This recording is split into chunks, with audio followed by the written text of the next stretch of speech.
Mr. Kunle Adeyemi, are you sure you want to proceed? I am sure. Kunle, look at me. There is nothing left to look at, Amara. Nothing left after 5 years. Please don't make this dramatic. Dramatic. I sold my gold chain to pay your rent. I know. I borrowed money to keep your shop open. I know.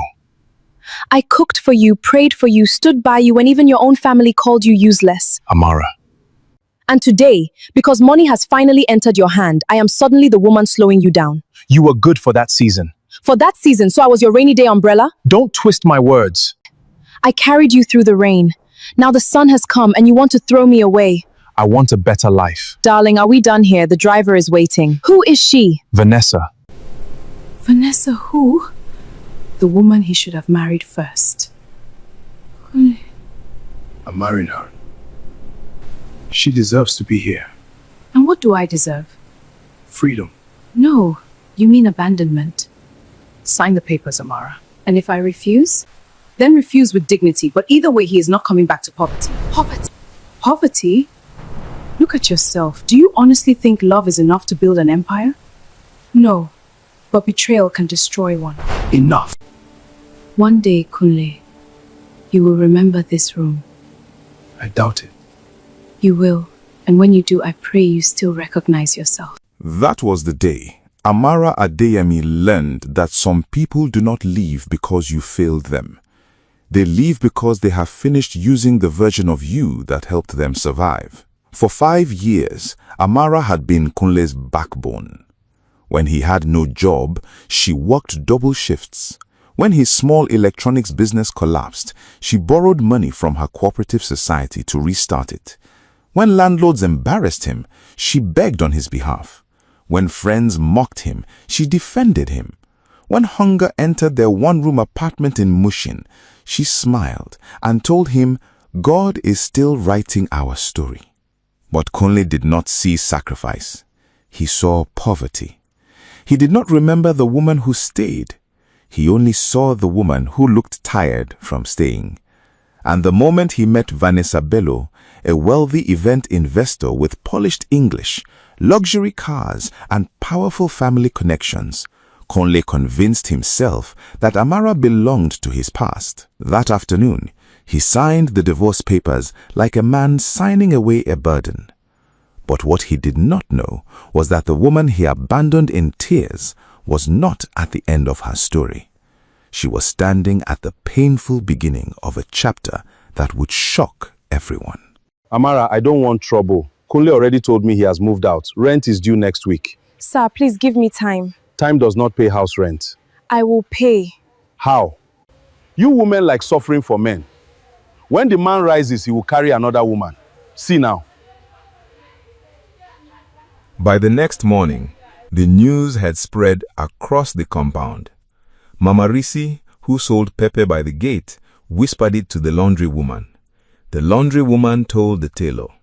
The tailor told the woman who fried akara, and before noon, the whole street had already turned Amara's heartbreak into entertainment.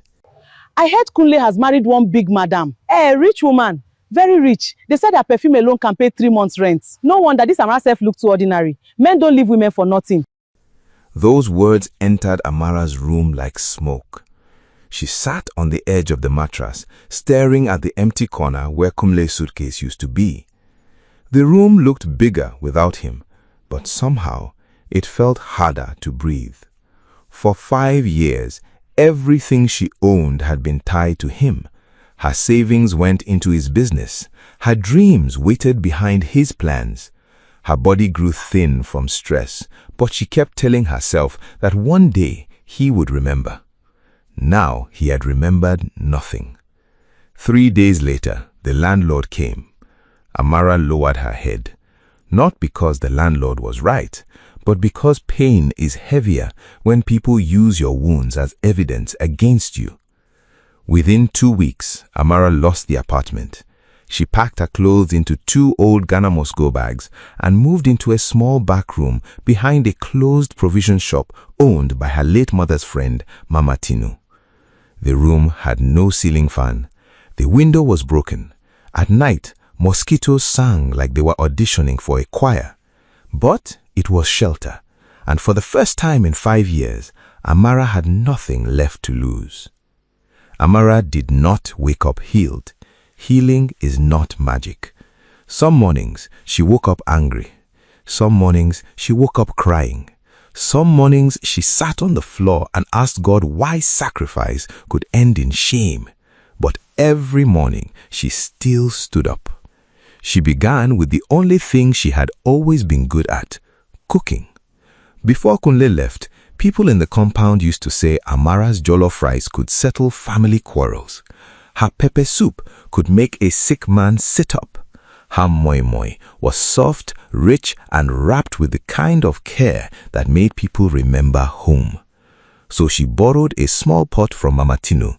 She bought rice on credit. She printed 5 handwritten papers and pasted them around the area. Amara's kitchen, clean, homemade food, delivery available. At first, only 2 people ordered. One was a security guard, the other was a pregnant woman who wanted beans without too much pepper. Amara cooked like she was feeding royalty. By the second week, 2 customers became 7. 7 became 15. She would wake up at 4 a.m., cook in the dark with a rechargeable lamp, package food in plastic bowls, and deliver them herself under the hot Lagos sun. Some customers paid late. Some insulted her. Some said her food was too expensive, even though they had no problem paying more for food from bigger brands. But Amara kept going, because poverty had already embarrassed her. Shame had already visited. There was nothing left to fear. Why? I don't like his energy. He is my friend. He is a reminder of where I picked you from. Picked me. Don't be sensitive, Kanle, you know what I mean. Meanwhile, Kunle was living the life he thought he wanted. Vanessa moved him into her mansion in Banana Island. She bought him Italian suits. She introduced him to businessmen who smelled of money and spoke as if poverty was a disease. For the first month, Kunle felt chosen. He posted pictures online. New level. Grace found me. Never settle. People praised him. Old friends called him Big Man. Women who ignored him before now sent him messages with smiling emojis. But slowly, the shine began to scratch. Vanessa controlled everything. The house staff answered to her. The cars were in her name. The business accounts were under her company. Even Kunle's new office had Vanessa's photograph on the wall. At first, he called it support. Then he realized it was ownership. One evening, he tried to invite his old friend Seyova, but he knew exactly what she meant. She had not married him, she had acquired him. And the worst part was that he could not complain, because the same pride that made him abandon Amara would not allow him admit that he had entered prison wearing designer shoes. You are Amara? Yes, sir. Oga is waiting. Who taught you how to cook? My mother. Is she alive? No, sir. You cook this with patience. Thank you, sir. Most people cook to sell. You cook as if someone's heart depends on it. If a customer overpays you by mistake, what will you do? Return the balance.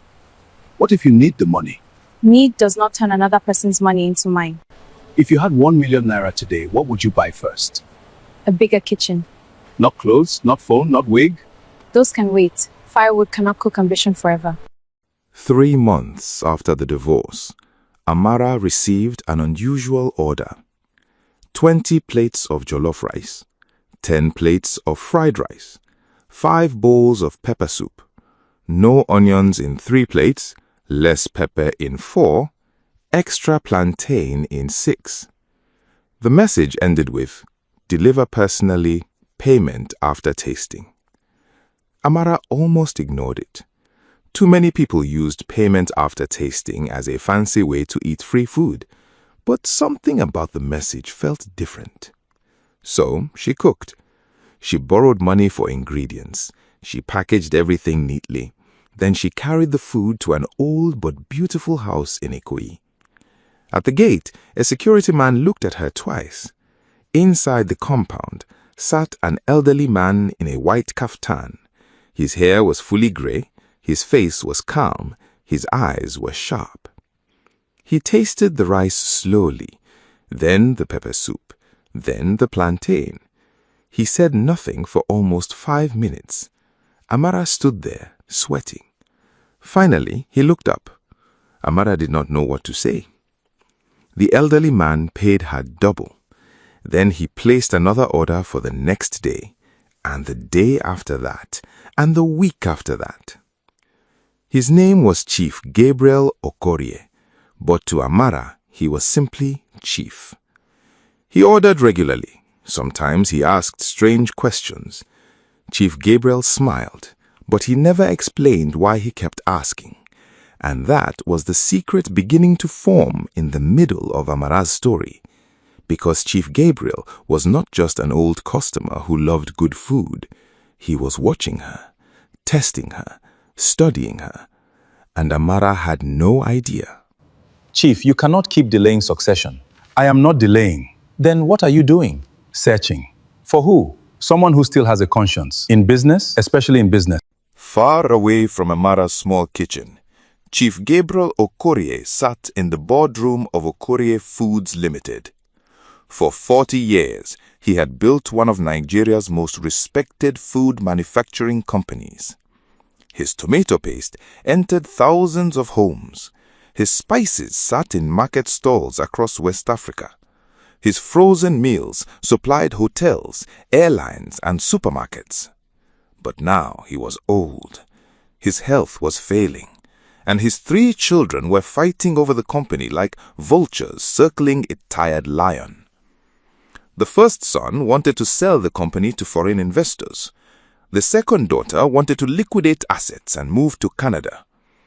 The last son wanted control, but he had already been caught diverting company funds twice. Chief Gabriel trusted none of them.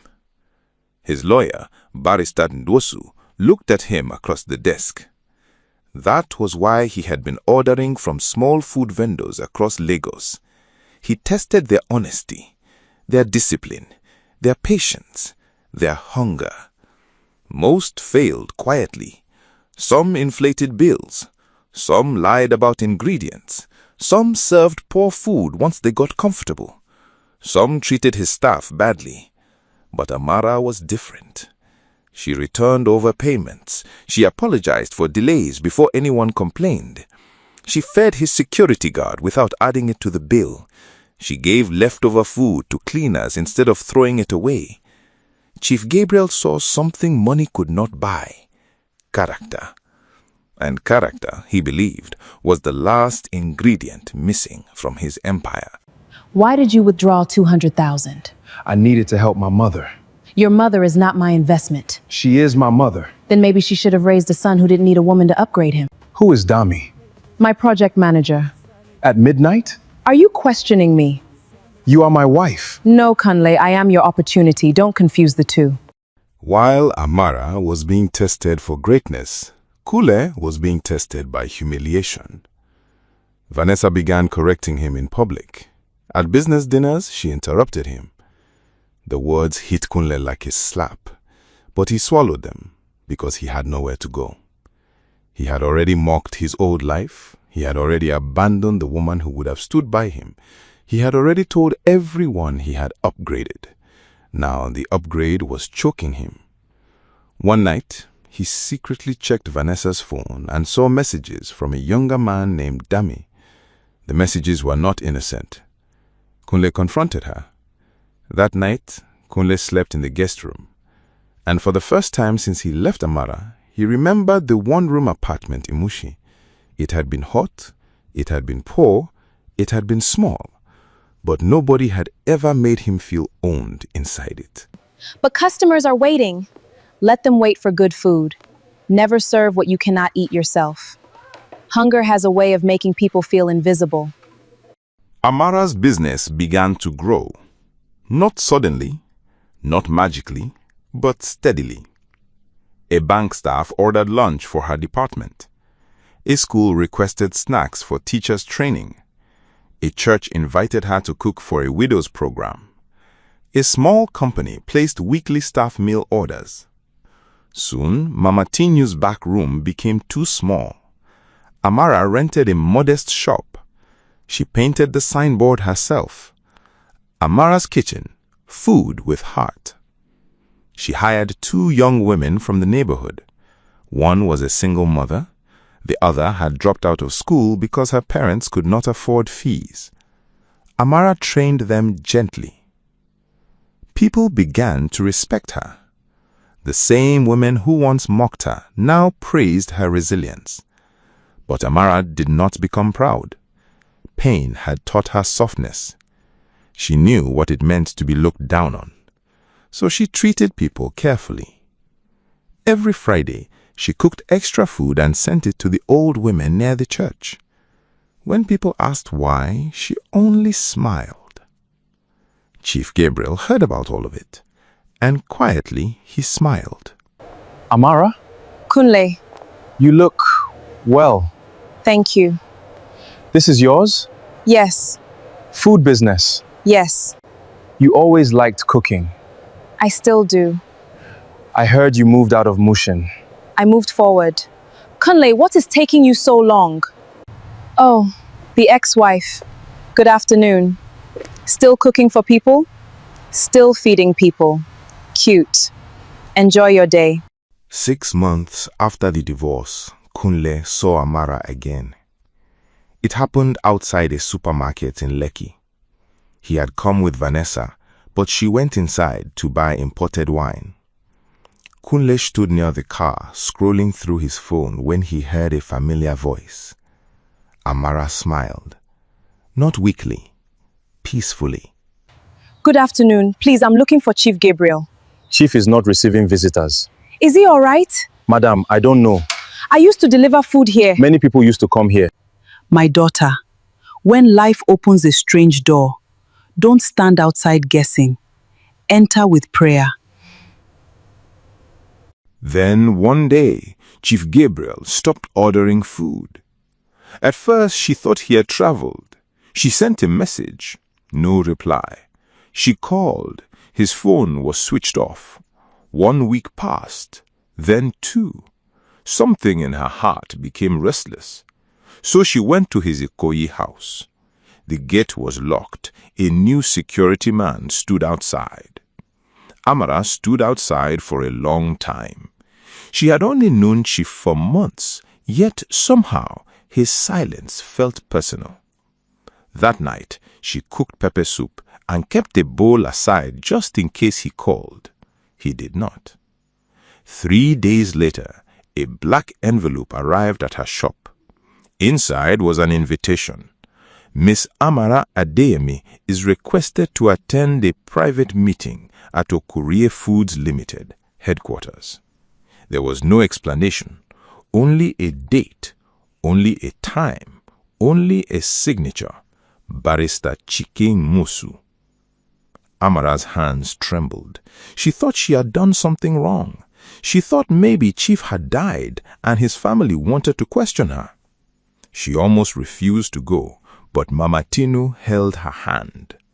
Miss Amara Adeyemi, please sit. Sir, please, is Chief Gabriel all right? Chief! You came. I was worried. Good. Worry reveals the heart. Father, why is this woman here? Because this meeting concerns her. Concerns her how? You will hear. By the instruction of Chief Gabriel Okori, founder and chairman of Okori Foods Limited, this board is hereby notified of a restructuring of executive authority and share control. Effective immediately, Ms. Amara Adeyemi is appointed acting chief executive officer of Okori Foods Limited. What nonsense! A food vendor! Daddy, are you joking? Sir, no, there must be a mistake. There is no mistake. Chief, I only cooked food for you. No, Amara. You showed me what my company has lost. My children know money. You know value. She returned money when nobody was watching. She fed staff nobody respected. She grew a business without cheating customers. She carried pain without becoming wicked. This is madness! No, my son. Madness was watching you people fight over a company you did not build with love. Okori Foods Limited, headquarters, was bigger than anything Amara had entered before. Glass walls, marble floors, receptionists in matching uniforms, large portraits of products she had seen in markets since childhood. Her palms became sweaty. A secretary led her into a boardroom. Inside sat directors, lawyers, and 3 angry-looking adults dressed like people who had never been told no. At the head of the table was an empty chairman's chair. Barrister Nwasu stood. The board members exchanged glances. Chief Gabriel sat in the chairman's chair. His first son, Emeka, frowned. Amara stood there, unable to speak. The same woman who had been mocked as abandoned, poor, and finished was now being handed the leadership of an empire, not because she chased wealth, but because she remained whole when life tried to break her. What is the meaning of this? Sir, your name is no longer on the approved list. Call my wife. Madam gave the instruction. Vanessa, what is going on? I'm busy. Security said I cannot enter. Yes. Why? Because your position has been reviewed. You were becoming emotionally unstable. Because I asked about Dami? Because you forgot who gave you relevance. Vanessa, I am your husband. Kunle, please, don't embarrass yourself. At the same time, Kunle's world was collapsing. Vanessa had grown tired of him. The younger man, Dami, had become more than a project manager. He was now attending meetings Kunle used to attend, driving cars Kunle used to drive, standing beside Vanessa in photos Kunle used to post. One morning, Kunle's access card stopped working.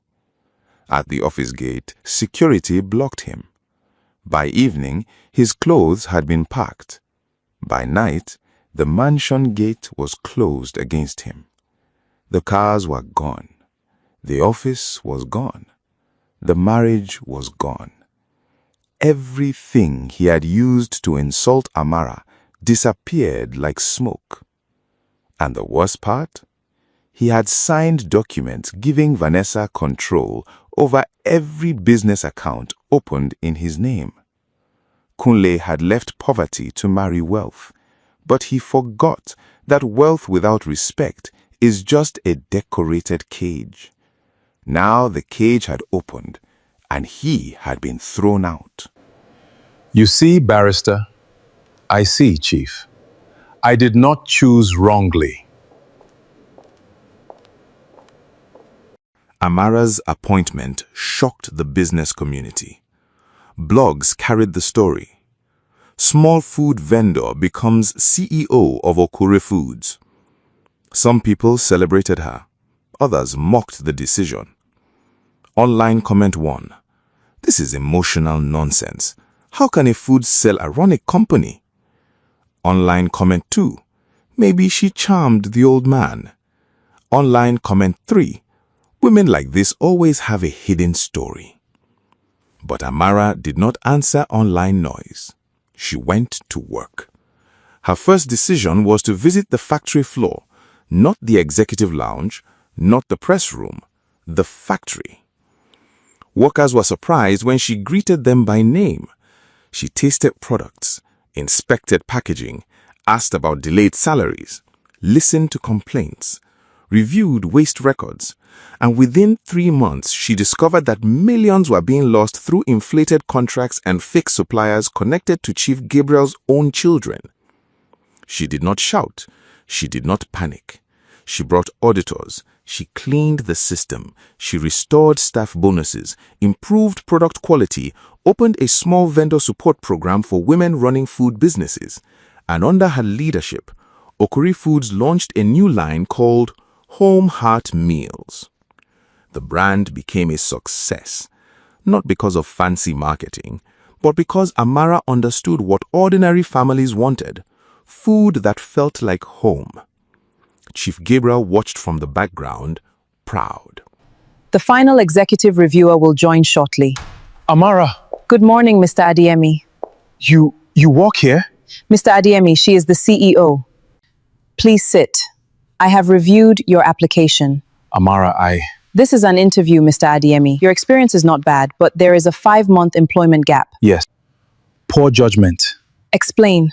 I trusted the wrong opportunity, and I betrayed the right person. Mr. Adio, this company does not reward betrayal, it rewards competent discipline. I understand. The executive role is beyond your current record, but there is a mid-level operations role available in our logistics unit. I am not doing this because of what you did. I am doing it because of who I refuse to become. 5 years ago, I believed in you when nobody else did. Today, I no longer believe in who you pretended to be. But I believe broken people can still choose better. I am sorry. I know. No, Amara, I am truly sorry. Your apology is accepted, but the past is not coming back. Report to HR on Monday if you want the role. And Mr. Adeyemi, Yes. never mistake a woman's sacrifice for weakness again. 1 year after the divorce, Okori Foods announced new executive openings. The company was expanding.